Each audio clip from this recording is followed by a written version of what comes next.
God, Colin Rubenstein looks old, doesn't he? No, I mean, she doesn't unmute herself.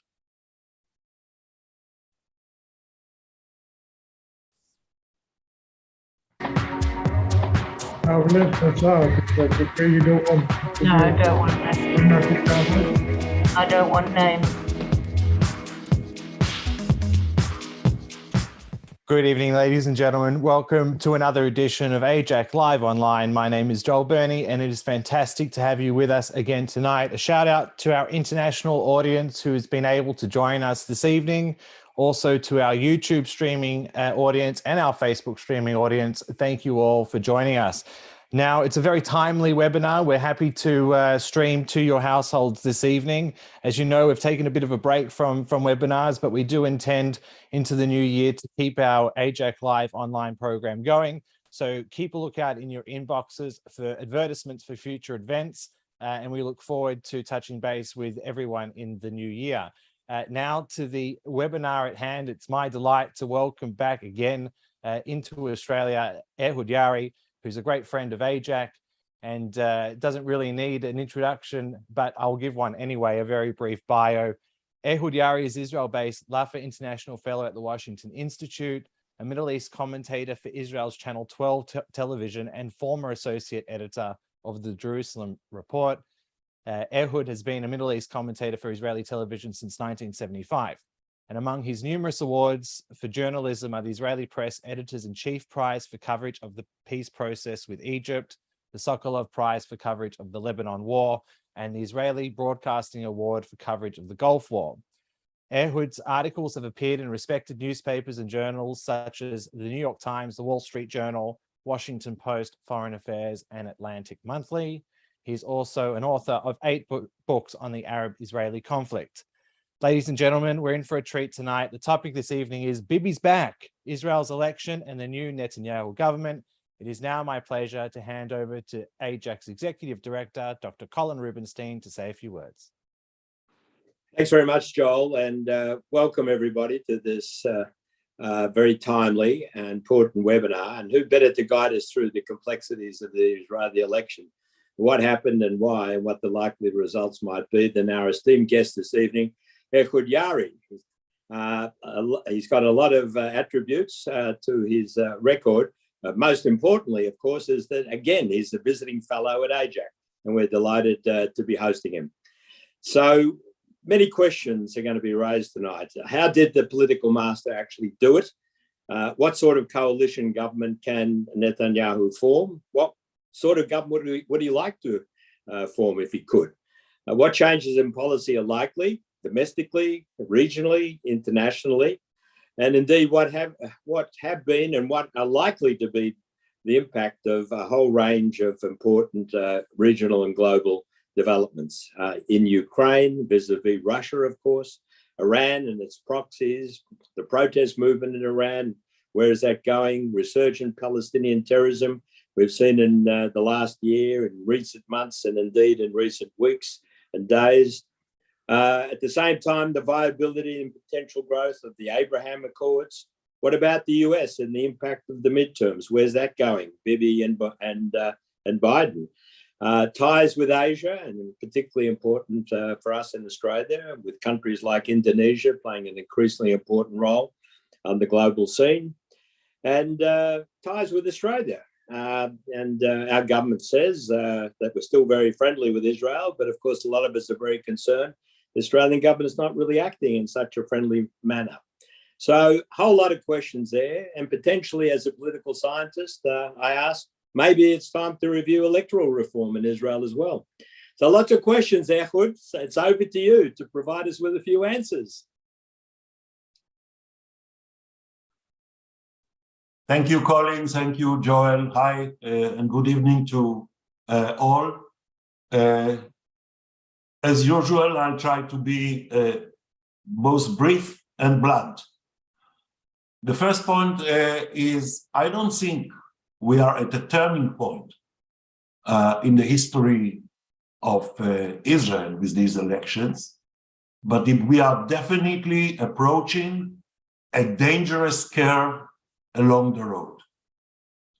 And I'm saying that because, point number two, a different brand of Zionism is now going to be senior partner in a coalition government. I mean by that the National Religious Party, which is basically a sort of not a union, but a partnership between two parties, represents a sort of halachic messianic Zionism. This is not the Zionism of the Labour Party, the founding party of the state, nor the kind of Zionism, iron wall of the old Likud and Jabotinsky. This is something else. We are now going to have, and Bibi is going to have. I'm not so sure he's extremely happy about it, although he helped bring it about for obvious reasons. But he refused, everybody should remember, he refused to take photos together with Mr. Ben-Gvir. And he knew why. So we will have now in senior positions in the government people who didn't mourn the assassination of an Israeli prime minister, the late Yitzhak Rabin. Not at all. We will have now in government, there is some possibility that Mr. Smotrich will be defense minister, although he served in the army 1 year and 4 months, that he will be defense minister. And Mr. Ben-Gvir is fighting and has a very good chance of becoming the Minister of Internal Security, in charge of the police. Both of them had for quite a few years trouble with the police. Both of them were accused / suspected of involvement in violent activities in the West Bank. Both of them are coming from the settlements. Ben-Gvir from Hebron, Smotrich from Kdumim in the northern West Bank.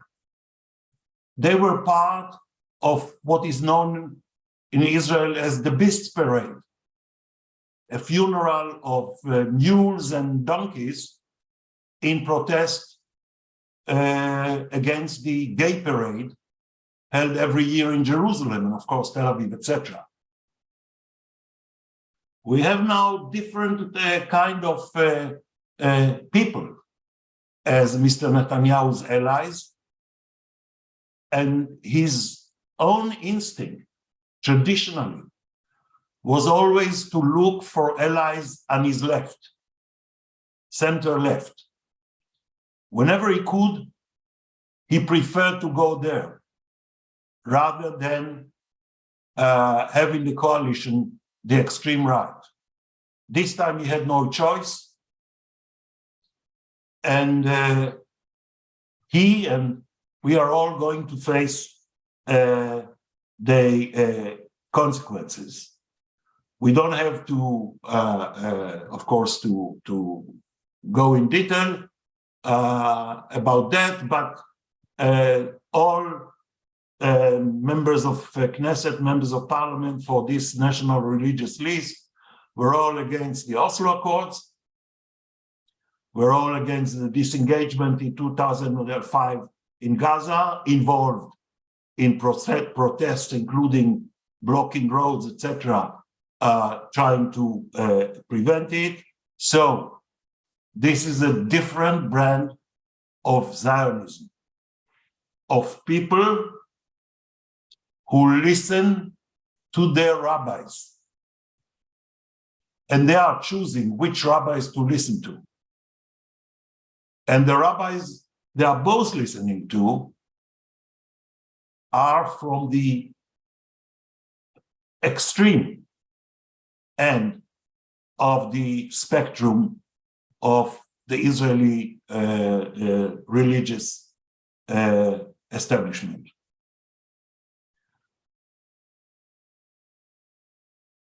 I think I'm confident about saying that Mr. Netanyahu would like to convince Mr. Smotrich not to go for defense and go back to where he was for a short period before Minister of Transport. It was not too bad there, they say. But the answer Mr. Smotrich gave him was that if he lets the leader of Shas, the Sephardi Haredi party, Mr. Deri, who sat in prison for bribery and corruption, and recently has admitted to tax evasion violations.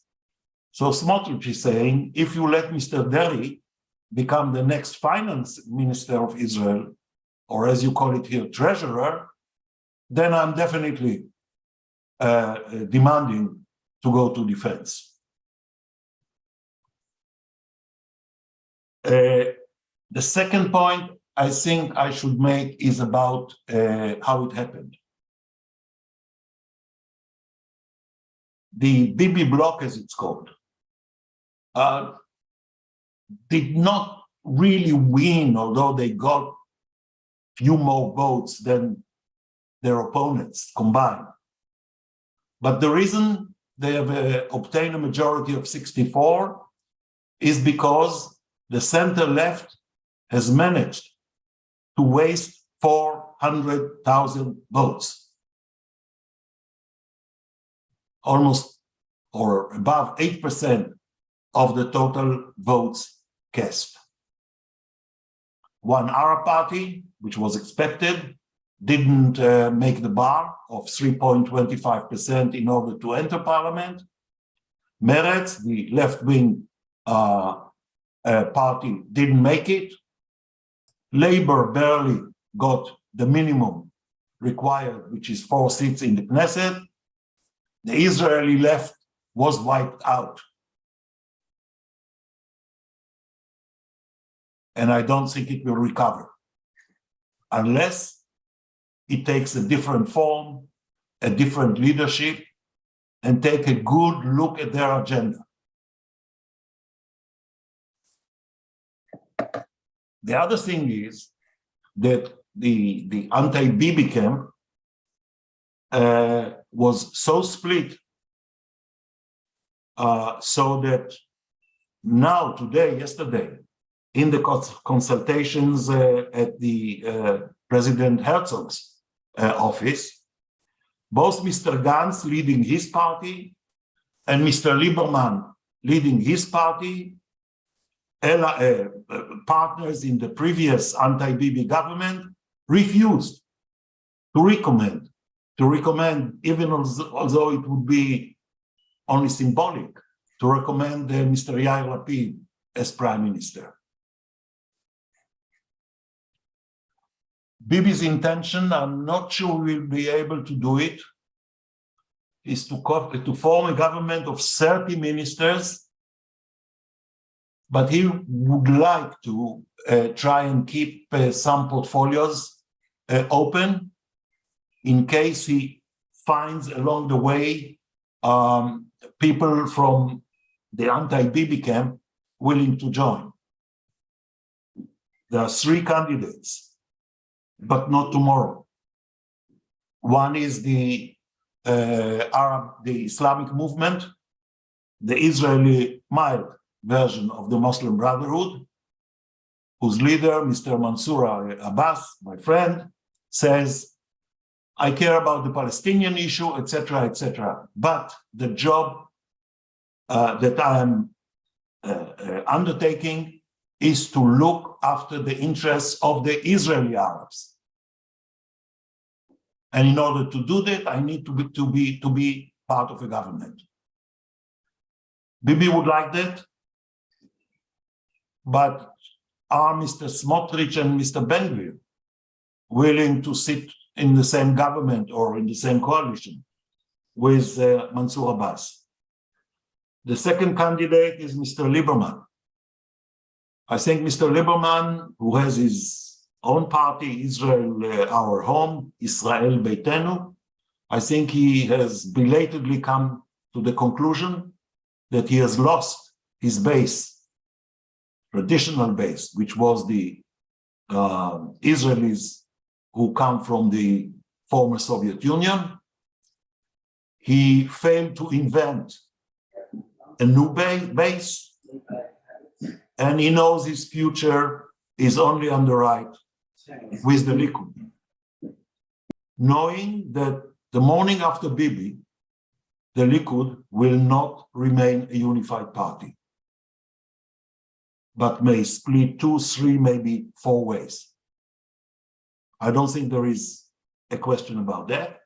And the third candidate is an ex-Likud leader, Mr. Gideon Saar, the ex-justice minister, who joined with Gantz and swore never to serve under Bibi, who also understands that placing his bet on what they call the Zionist camp with Gantz and another ex-general who didn't take my advice not to run, General Eisenkot, a very good man. Saar understands there is no future there. Not for him, not for the party.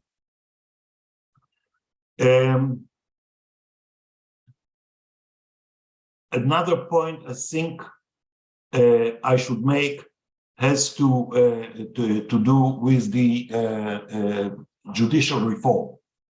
All the partners to the new coalition swore and committed to initiate a major reform in the Israeli judicial system. I'm not going into the details, but what they are talking about is how judges are nominated. They want to have more politicians involved in the process. They want to pass a law which will allow the Knesset, with a majority of 61, to overrule and overpower decisions of the Supreme Court. I'm quite sure they will find in the first opportunity, they will replace the current Attorney General, a lady appointed by Mr. Saar.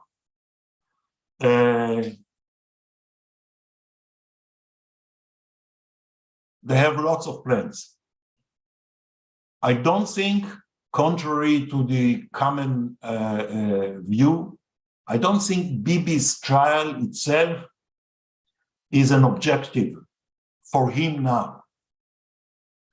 That he's in no hurry, my opinion, to take action in order to reach a convenient plea bargain or amend the charges against him, etc.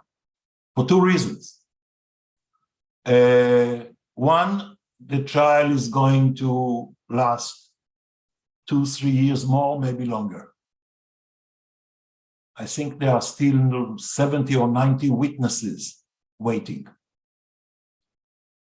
It's going very slow. And Bibi doesn't have, he was allowed by the court not to attend the sessions. The second is that the way the trial was going so far, and I'm no legal expert, indicates that the prospects of the prosecution to prove the charge of bribery are slim. And I'll give you an example. In the past few days, they had on the witness stand different employees of somebody all of you know of, Mr. James Pecker. And they testified as to how Mr. Netanyahu, his wife, and his older son were basically took over the villa of Pecker next to Bibi's house in Caesarea on the beach. How they got them to the chef there to cook special meals for them, and they helped themselves to cigars and pink champagne, etc., etc. It's despicable conduct.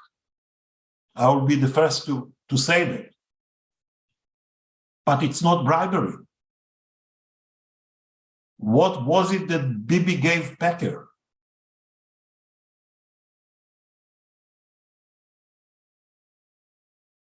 So I don't think Bibi is in a hurry to take action, which will be extremely controversial about his trial. Now to more important business. Bibi knows that he needs to prove that he can tame, if you want, domesticate Mr. Ben-Gvir and Mr. Smotrich. If they are perceived by both Israelis and people outside as playing a lead role in the government, it will have an impact on how Israelis view the government, and certainly on how the US and the Democratic Party view the government and many other countries. He has been already questioned privately by some of our new Arab allies as to how he will handle Ben-Gvir and Smotrich, for example, on the question of Jewish prayers on Temple Mount.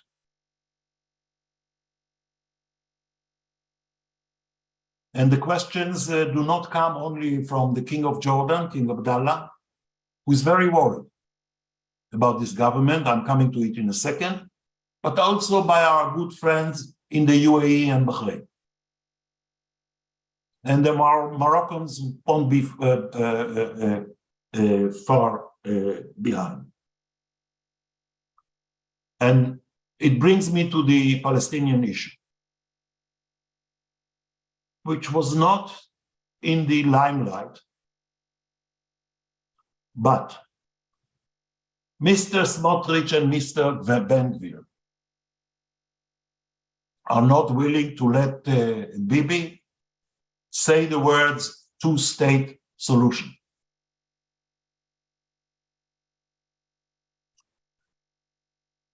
Their platform is that Israel should annex the West Bank, let the Palestinians decide whether they want to be residents, and give them all sorts of municipal and or semi-autonomous structures in the territory. But that's their platform. And this is what the rabbis are saying. And they are going to stick to it. How is Bibi going to handle it?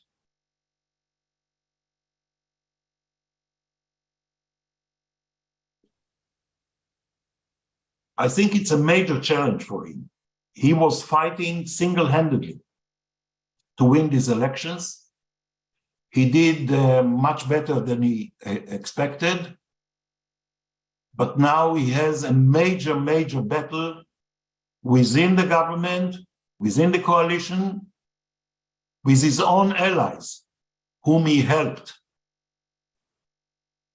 unify the ranks and run to the parliament. It's not going to be easier. I'll stop here. And thank you very much for that, Ehud. Now, ladies and gentlemen, we'll start the exciting part of the evening for the audience participation in the Q&A. Now, we have a very big audience tonight, so thank you all for attending. but it would be great if we do get some questions going from the audience. You can do that by using the reactions button at the bottom of your Zoom screen. You'll see the button there, which has the raise hand feature. If you click the raised hand, it will provide me with a silent notification of your intention to ask Ehud a question directly. So for the first cab off the rank, I think we'll go with, we got any hands up? There we go. Anthony Cohen is the first. Thank you. Thank you, Ehud. Ehud, since the Oslo Accords were signed, the party to that agreement on the Arab side has broken the rules and laws, and under international law, that agreement no longer stands, and nor does the party to which it belongs to have any standing internationally on legal grounds. So therefore, the West Bank territory reverts to the mandated territory of Israel.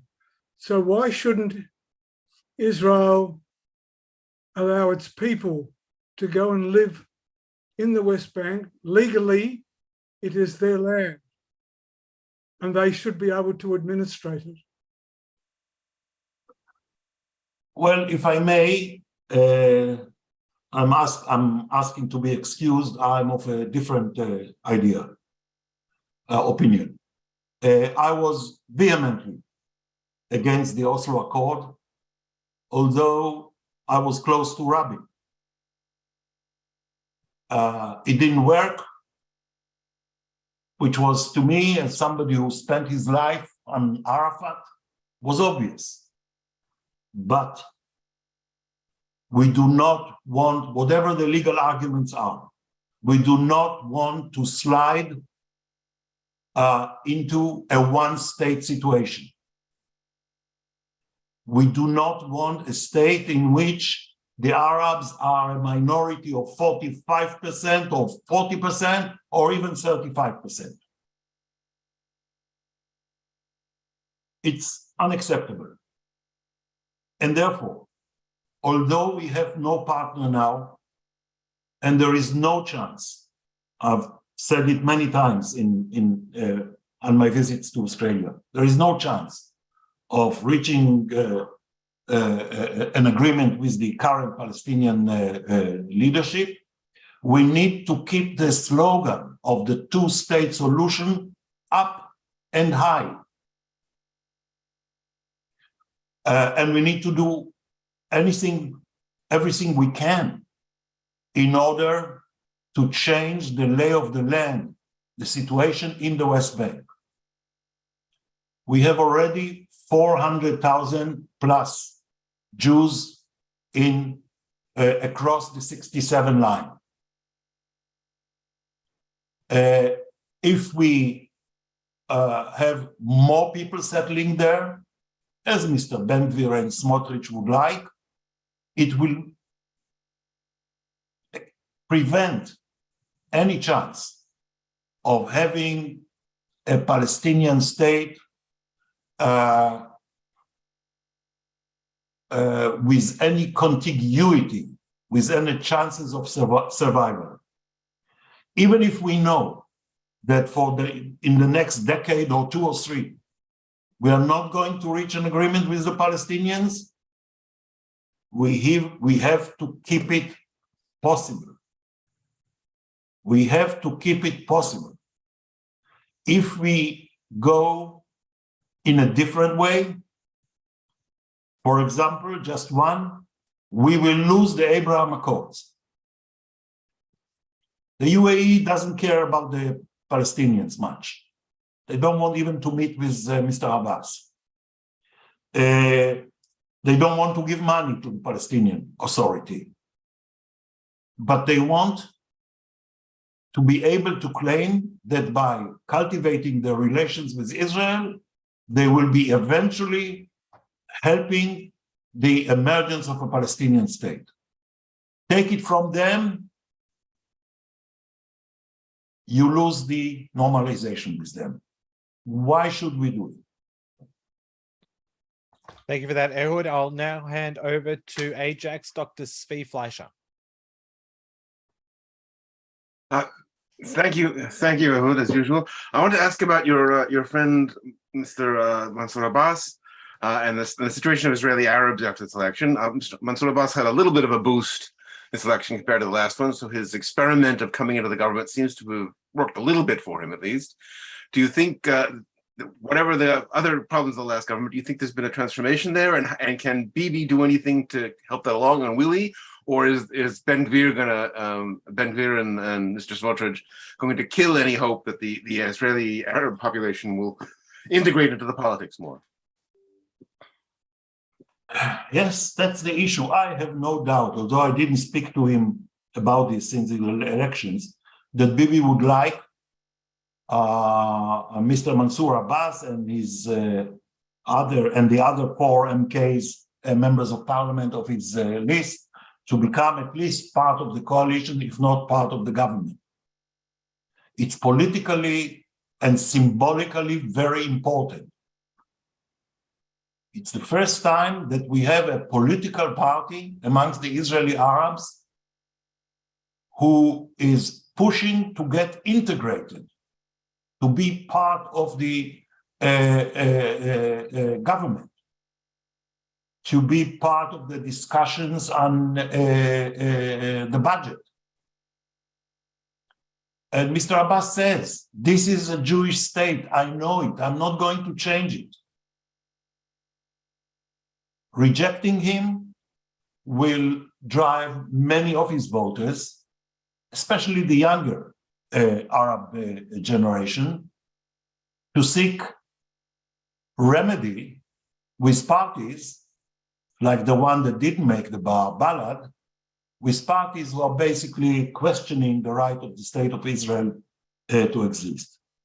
If Bibi can pull this and force Ben Gvir and Smotrich to accept the addition of Ram, that's the name of Mansour Abbas's party, to the coalition, that would be a major achievement. A major achievement. Thank you, Ehud. I'll now hand over to Justin Amler. Hi, Ehud. After Ayelet Shaked fell to make the threshold, do you think there is a future for her or for Naftali Bennett coming back into politics or into the elected officials, I guess? Yeah.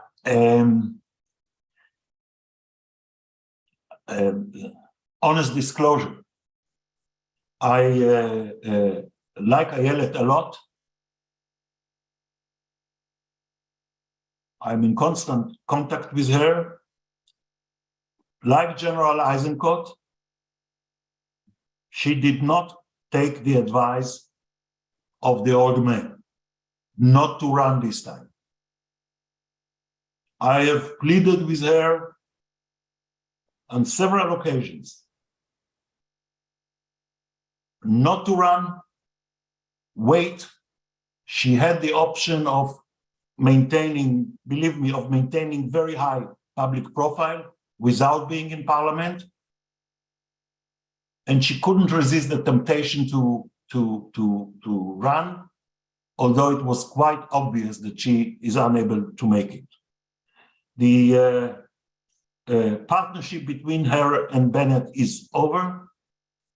Mr. Bennett believes he will be able to stage a comeback at one point in the future. I have serious doubts about that. The whole experience of the anti-Bibi government, which was a patchwork of different parties who have very little in common, didn't work. Bennett, as prime minister, lost the support of his own party, most of the members of his own party, defecting to Bibi in stages. I can't see how he finds his place in the post-Bibi, one of the parties that will emerge from the Likud in the post-Bibi period, and certainly not on the center left.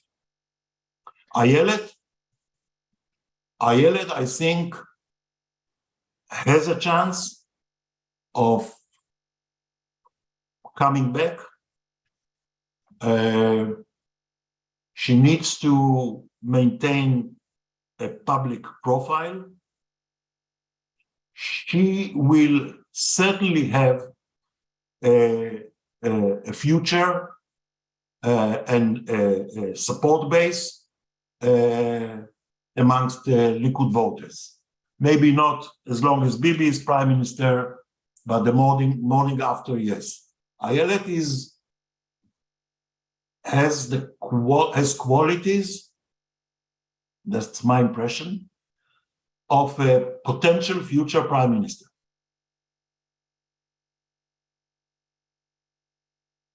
Thank you, Ehud. Now I'm going to jump in and use my my moderating powers to ask a question from me. We were just in Canberra a couple of days ago, and this is I guess the elephant in the room, Ehud, of the recent decision of the Australian government to reverse its recognition of West Jerusalem as Israel's capital. You wrote about it at the time in the context of Israel's public response and the moves by the Australian government and the prospect of future moves as well. What did you think? What did you get a feel down in up in Canberra when you were there? And how do you feel that the reversal and the decision was taken in Israel? I'll start from the end, Joel. I think Israelis didn't really understand what was it, because even the Palestinians don't question or contest West Jerusalem being part of the state of Israel. Not even Arafat. So it's not an issue. What's the big deal? But it was taken as a signal that the new government here wants to send that relations with Israel are going to be a bit different, less intimate and less friendly than under the liberal government. I think that Israel did not invest enough in maintaining ties with the ALP, although I know that the previous ambassador, Mark Sofer, did his best on this. I think partly it stems from the fact that the Israeli Labour Party became so marginal and unimportant.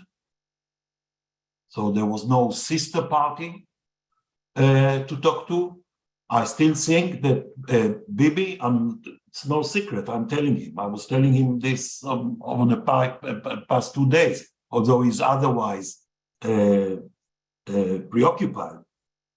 through his aides, that ABCD should be done now about our relations with Australia. Once he forms the government, he hopes to do it within 2 weeks. Excellent. Thank you, Ehud, for that. Now, I'd love to hand over to AIJAC's Jamie Hymes for the next question. Thanks, Joel. Thanks very much for that, Ehud. Obviously, as you mentioned, there is likely to be tension between Bibi and the religious Zionist bloc. I'm just wondering if you think there's a chance that soon or later he'll try to form a coalition without them, and if so, what his chances might be of achieving that. President Herzog, ex-leader of the Labour Party, has been asking all of them, go for national unity. He was even taped by one of the Shas members of parliament who came for the consultations with him, saying everybody is afraid of Ben-Gvir. You have to get other people into the coalition. As I said before, I mentioned the 3 candidates that I see, but it's not right at the beginning. It will need to, it will take time if it happens.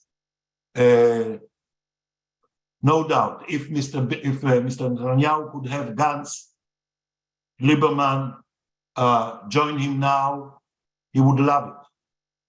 But it's not in the cards. So at least at the first stage, he has to survive with Ben-Gvir and Smotrich and try, as I said before, to clip their wings. But it has to be obvious to everybody that he has clipped their wings, because otherwise they will, at least rhetorically, become the spokesman and of the new government. Thank you, Ehud. I'd now like to hand over to Sam Salzman. Ehud, I'd like to deal with Netanyahu and the Israeli-Russian policy going forward on two fronts. First, the situation in Syria, what is likely to be the scenario. Secondly, what can Netanyahu achieve in Moscow in order to save the predicament of the Jewish agency, which is almost persona non grata, and which, of course, presents real challenges in terms of Russian Jewish immigration going forward. Yeah, I think that one of the major tasks of the new government would be to provide housing to, I don't know how many, people speak about 250,000 Russians who would like to move from Russia and Ukraine to Israel. That's a major task. Sharon did it under Prime Minister Shamir when he was Minister of Housing in the 90s. We need another bulldozer who would be able to do it now. Troubles for the Jewish agency were there before. They can be tackled. They tell me, I'm no expert on this, but this is one of the reasons why the outgoing government and Bibi's government will turn down the requests of Ukraine for Israeli weapons and anti-missile defense systems like the Iron Dome or the Arrow, etc. We don't want to pick a fight with the bear. And the bear is also in Syria. It's true, the Russians have now less than 20 planes, combat aircraft in Syria. That's all. Can the Israeli Air Force handle it? Absolutely. Does the Israeli Air Force know how to handle the S-300 and the S-400 anti-aircraft batteries in Syria? Yes, they know. But do we want a fist fight with the Russians? No. And the Russians allow Israel, not just the Air Force, to hit the Iranians whenever Israel obtains the intelligence which allows a raid, allows an attack, like we had 3 attacks like this over the past 4 or 5 days. There would be no Russian planes taking to the air. The Russian radars are not lighted. We need to maintain it. So I'm sure Bibi, one of his first jobs will be to resume his relationship with Putin. They have good working relationship. Putin, by the way, is philo-Semitic. rare breed in Russia, and talk Syria, and then talk about the immigration and the Jewish agency. Putin has complained to him on several occasions that Israel, I'm quoting, robs Russia of the best products of the Soviet education system. And it's true.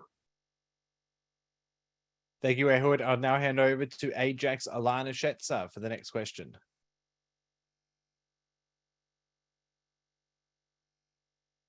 Thank you very much. Just wanted to ask your thoughts about the new government that is set to come in.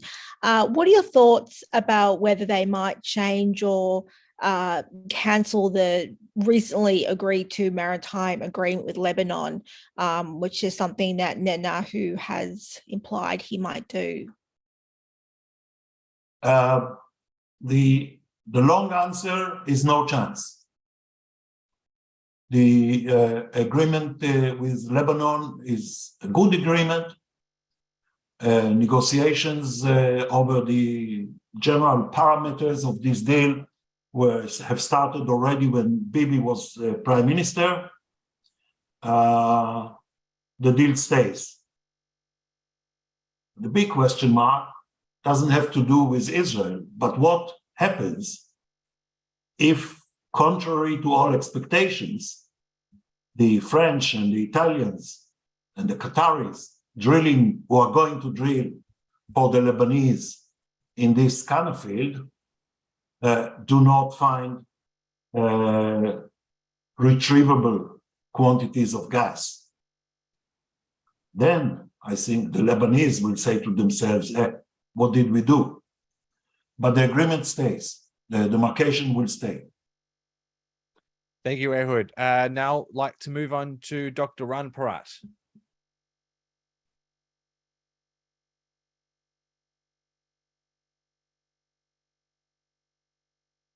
Okay, I hope you hear me now. Shalom, Ehud. Thank you for the presentation. Before I ask about the supply of weapons, drones and missiles from Iran to the Russians in Ukraine and what it means, I want to hear what you think. It's interesting to note that how the narrative of the center left in Israel has changed from Bibi prime minister to Bibi the knight that will save Israel from Ben Gvir. But if you can comment on the significance of the Iranian drone and missile technology going back and forth, also Russian or American taking American ammunition or weapons going into Iran for reverse engineering. Can you comment about that? By the way, the Iranians claim today, I got it an hour ago, that they have developed their own hypersonic missile. I doubt it. I have to consult with some of my friends who are experts on missiles. I'm no rocket expert, but it's interesting that they are making this claim. The Iranians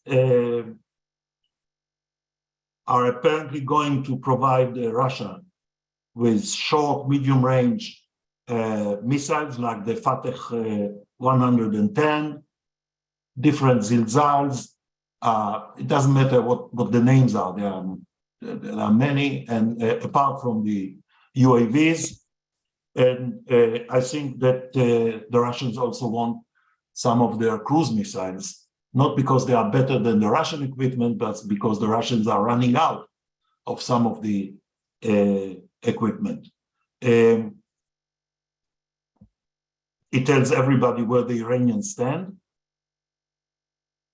It tells us that in return, Putin may decide to help the Iranians upgrade as they are allowed, even if the JCPOA, the nuclear deal, is renewed, or the pretense of it is declared, that they would be willing to upgrade the Iranian Air Force, their outdated fleet of tanks, their ancient navy, and that would be a different Iran with, let's say, Sukhoi 35 planes, etc. Apart from that, what we have learned is that the Iranian drones are more vulnerable than the impression was after the Iranian UAV attacks on Saudi Arabia. If you remember the big attack on the biggest oil installation in the world in Abqaiq. So we are learning a lot. And reverse engineering is something the Iranians are constantly doing. And you know, Ran, that the engine and some other parts of the Iranian UAVs are all smuggled from the West. The sanctions failed to prevent the Iranians from acquiring those parts that they do not produce themselves and they need for the UAVs. Thank you, Ehud. Now, ladies and gentlemen, we still have a little bit of time for some more questions. So if you'd like to raise your hand, you can use the reactions tab at the bottom of your screen, or if you'd like to and prefer, you can do it in the chat feature as well, and I can ask Ehud directly. I'd now like to hand over to AIJAC's Aaron Shapiro. Hi, Ehud. Thank you. I have two questions quickly. The role in the rise of Ben Gvir, of the scenes that we saw in, during Guardian of the Walls, that there were the images of mobs in mixed Jewish and Arab cities terrorizing people, and Bedouin running roadblocks in the Negev and torching cars, and it seemed to have passed. And from the diaspora, it seemed like those events passed, but they seem to have been affecting Israelis more deeply. And I guess the question is, I saw that Eisenkot had a plan to try and deal with this problem, but he wasn't, the National Unity Party was not, did not get, they'll be in the opposition. So without Ben Gvir, let's say he isn't in the public security ministry, who do you see can come into that role and really improve the situation so that Ben Gvir will lose power and not gain it in the next election? And speaking of the next election, do you think that Lapid cannot form a government in the future, because when you look back, because of his relationship with the, or lack of relationship with the ultra-Orthodox parties, when you look at the two labor governments in the past of Rabin and Barak in modern times, they both had some ultra-Orthodox party, or one or both, involved with them. So do you think that a change in leadership in the opposition is in the cards?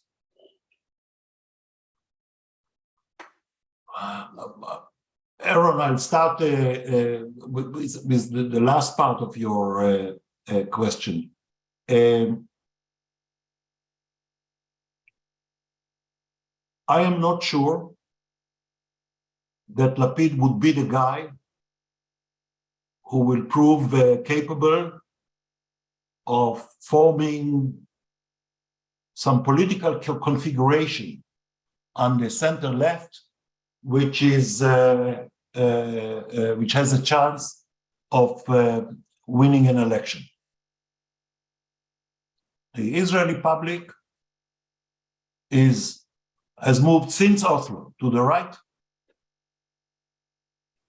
and because of demographic reasons that I'm not going into now, the right has 1 or 2 extra seats every elections, automatically.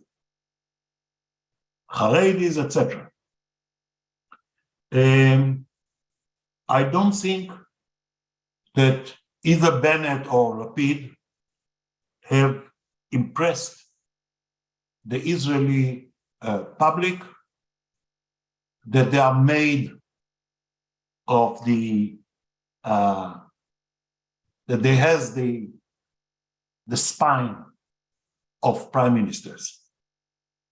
They were unable to keep their government together, to keep their parties and partnerships together. Different league. As to the rioting that we had back during the operation in Gaza, I mean, goes without saying, it was very, very unfortunate, partly because the police has been starved for too many years and has too many tasks. I think the whole issue of the relations with the Arab minority in Israel, a fifth of the population now, is the business of the prime minister. No, not the not any other minister. And this is one reason why I would plead with him to make every effort to get Mansour Abbas and his party into the coalition. And because amongst Israeli Arabs, we don't have the time to go to this, it's a very interesting, complex issue. But amongst Israeli Arabs, there are two contradictory sentiments at play all the time. One's the Palestinian sentiment, nationalistic Palestinian sentiment, and one is the Israeli sentiment. I'm Israeli. You see Israeli Arabs traveling abroad, they speak Hebrew. In whatever airport, in Europe or Turkey or wherever you go. Yesterday, one of the leaders of Hamas wrote an article in which he urges the Israeli Arabs, his name is Mustafa Lidawi. He is under the protection of Hezbollah in Beirut now. He wrote an article pleading, urging Israeli Arabs, stop identifying yourself when you go out of the country as Israelis. He has noticed too, what I and many other people notice, that they feel very comfortable to tell whoever in the hotel in London or Paris or Istanbul, we're Israelis, and talk Hebrew. So yes, we had the Shabab, the mobs in Acre and Lida and some other places rioting, but we also have another side of the coin, which we can work with. It's Bibi's job, nobody else's. Thank you, Ehud. Now, before I hand over to Colin for the penultimate question, I've got a question in the chat, and thank you for that. So it's a quick one for specifically about the Zionist, the religious Zionist party. So who voted for the religious Zionist party and why? The religious Zionist party has taken the votes of in the settlements. They've taken the votes that previously went to Bennett and Ayelet when they ran together. They've taken some votes from the Likud. Against all expectations, they didn't take much from the Haredi parties, and Shas even strengthened.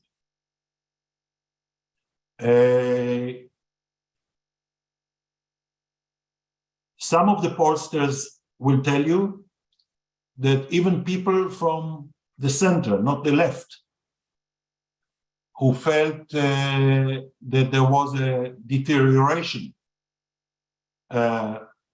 in the in personal security, the way people felt in the south because of young Bedouins running mad on the roads, almost daily stabbing, car ramming, and shooting attacks in the West Bank, but especially around Jerusalem. There were people who are not that so political in the center who said enough is enough. And here the rhetoric of Ben-Gvir, who is quite virtuosic in his handling of the media, came into play. Thank you, Ehud. Now I'll hand over to Colin for the penultimate question before handing over to AIJAC's Jeremy Jones for the final one. Thanks very much, Ehud. Just twofold, just following up.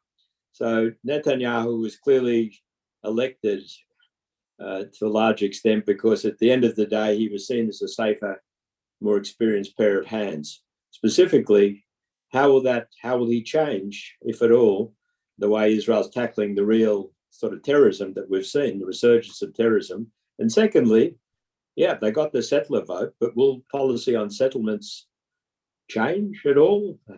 And another big one, I'm sorry at this late hour, but we have to just quickly at least get your views about what you think is going on in Iran and what the ultimate outcome might be this time. And is there anything Western governments, including our own, should be doing or doing more of than they're doing right now to assist the protesters? Colin, excuse me, I missed the first part. What Bibi would handle how? How will he handle the problem of terrorism more effectively as an experienced hand? Thank you. It's definitely people felt, even people who dislike the behavior of the Netanyahu family, people felt that they want a good pair of hands on the wheel, and that was part of his victory. I think the issue on the issue of terrorism, and I'm giving my own opinion, my own reading. The effort will be to get Mr. Abbas to change, to replace the current government of the Palestinian Authority, and get a government who is willing to start building an economy, an institution, and HMOs and social services, instead of wasting donors' money on ever-expanding public sector. The Americans are of this opinion, the Biden administration. They are telling Mr. Abbas, it's time you replace this Prime Minister Steyer, who does nothing. So that would be, I would say, objective number one. Number two is to get the Gulf states to mend their fences with the PA once there is a new government in place. I hope there will be. And third, to accelerate the moves to what is what I call the wanted list deal.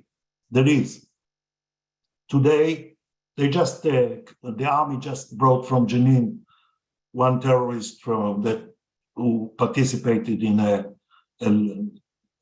fatal terrorist attack a few weeks ago. But the idea is this.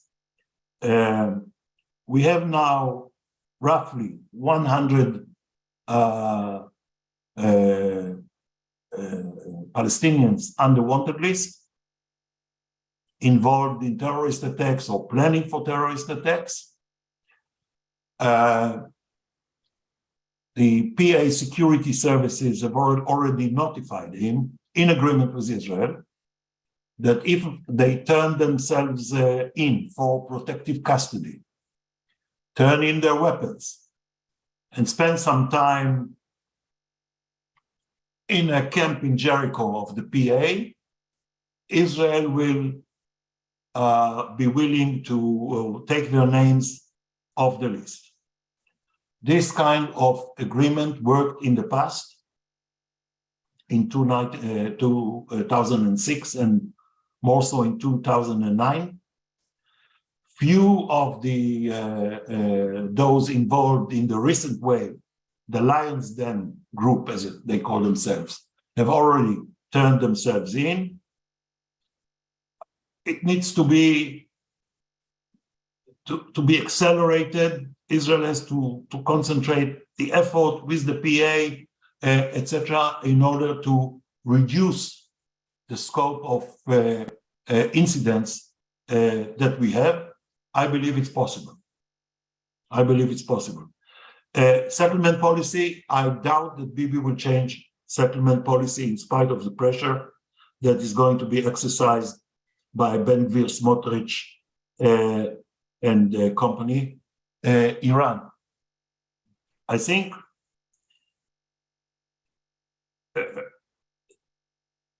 two points. One, if I may, one is the Iranians are quickly expanding their enrichment capabilities in Natanz with a forced tunnel, signaling to the Americans, everybody, if they don't accept their terms for return to the JCPOA, return in inverted commas, of course, then they are going ahead full speed towards a bomb. The second is the wave of protests. I don't think that there is an immediate danger to the Islamic Republic regime. But what is happening is that the protests are becoming a daily event, going on now for, I think, 6 weeks, and moving from city to city, with various sectors of the populations participating. It, of course, was ignited by women, but no longer.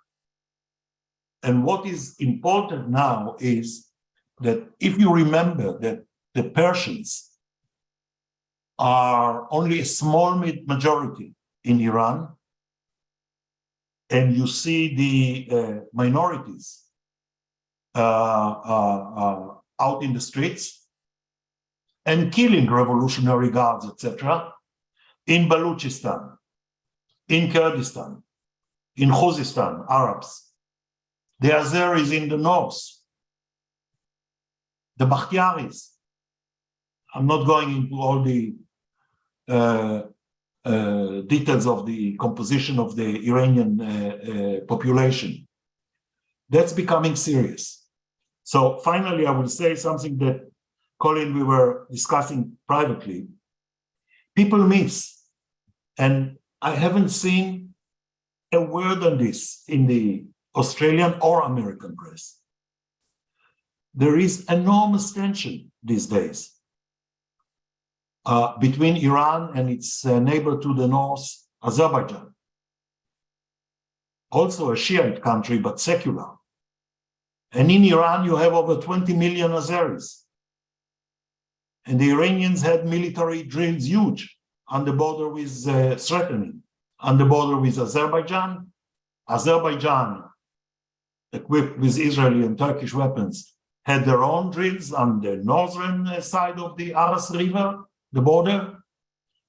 And the Azeris are beginning to campaign for secession of the 3 governorates of Iran, which are populated by Azeris, Turkic language speaking, from Iran. So in Iran now, we are seeing not an eruption of protests and demonstrations, but a process that is expanding, that proves resilient, and therefore it's much more ominous for the regime. Thank you, Ehud. Now I'd like to hand over to Jeremy Jones for the final question. Thank you, Ehud. I was wondering if you could possibly outline the foreign policy vision of the new government of Israel. And also, in consideration of that, we've just had the US midterms and the issue of the US-Israel relationship, how that's what's going on in America may affect Israel's foreign policy vision in the near future. Yeah, I spoke about the Palestinian issue, which is becoming important now because of the composition of the new Israeli government, amongst other things. But where Bibi wants to go, as I see it, he would invest a lot of effort in relationship with his old friend Biden. They differ on many issues, but they have a good relationship. And I think he will continue the effort to, which you can see, by the way, in what AIPAC is doing now during the midterm elections, trying to improve Israel's standing amongst the left-wing Democrats. This is one. Number two is going to make an effort to speed up the pace of Saudi-Israel normalization. We are making progress. Not enough, because the outgoing government was not handling it the way they should. But we have athletes going, we have chess players who went to Saudi Arabia as Israelis with Israeli passports. We will have next year the martial art Olympic tournament in Saudi Arabia. The Israeli delegation will be there with the flag. Soon there will be the last survivor of the Jewish community in Saudi Arabia, Najran, will probably get the permit to visit the tombs of his ancestors in Saudi Arabia.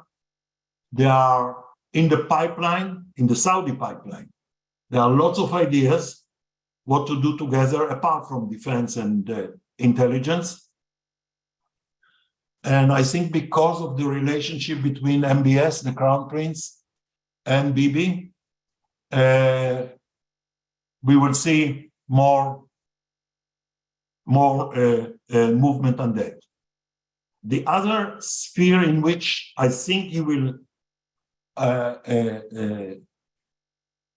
invest more attention is the Sub-Sahara, the Sahel,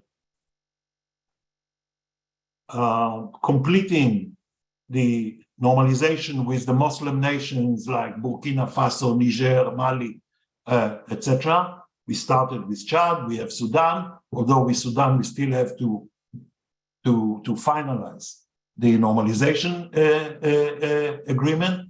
But this is one of Bibi's main objectives, is to get direct flights from Israel to Latin America for business purposes, etc. Like we can now, if El Al gets to it, we could fly directly from Israel to Melbourne over Saudi Arabia. India, Japan, always a priority for him. He used to push in the past for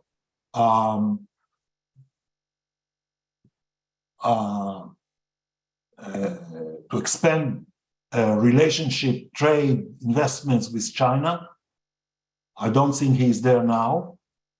It's the Chinese who are putting now pressure for conclusion of a free trade zone agreement, and the Israelis keep